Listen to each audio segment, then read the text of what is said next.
Hello મિત્રો, આપણા એક મિત્ર છે જેમને આ પ્રશ્ન વોટ્સઅપ કર્યો છે અને કીધું કે સાહેબ આનું સોલ્યુશન બતાવો. તો ચાલો મસ્ત મજાનું સોલ્યુશન જોઈએ. તો શું છે, બે સંખ્યાઓનો ગુણોત્તર 5:9 હોય અને તેમનો ગુસા 30 હોય તો તેમનો લસા શોધો. બરાબર. તો જ્યારે આ રીતના પ્રશ્ન હોય તો આપણે એક મસ્ત મજાની એક શોર્ટકટ છે, એ શોર્ટકટ હું તમને શીખવાડું છું.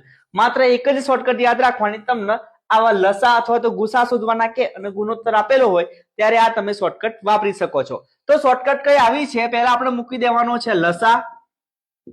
લસા બરાબર અહીંયા તમારે મૂકી દેવાનો સામે ગુસા ગુણ્યા a ગુણ્યા b.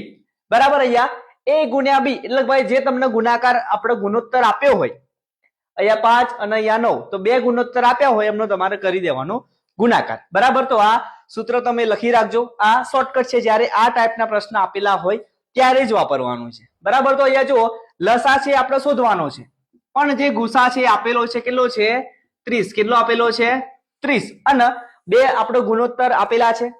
તો 5:9 એટલે ભાઈ એક 5 છે અને બીજો 9 છે. તો આ 30 ગુણ્યા 5 9 થઈ જશે તમારા 45. બરાબર. હવે 30 અને તમે આપણે 45 નો ગુણાકાર કરી દઈએ તો 3 5 15 વધી પડી 1, 3 ચોક 12 ને 1 13, 135 અને આ 1 0 મૂકી દો તો ભાઈ 1350 આમનો થશે લસા. તો આ મસ્ત મજાની શોર્ટકટ છે. બરાબર. આ શોર્ટકટ આવા રીતના પ્રશ્નો હોય ત્યારે જ વાપરવાની છે. બરાબર. તો સરસ મજાનું આવું ગણિત શીખવા મારી સાથે જોડાયેલા રહો અને તમારા જે મિત્રો છે જે ટેટ 1 ની તૈયારી કરે છે અને જેમનું ગણિત નબળું હોય એમને આ રીલ અત્યારે જ મોકલી આપજો. Thank you.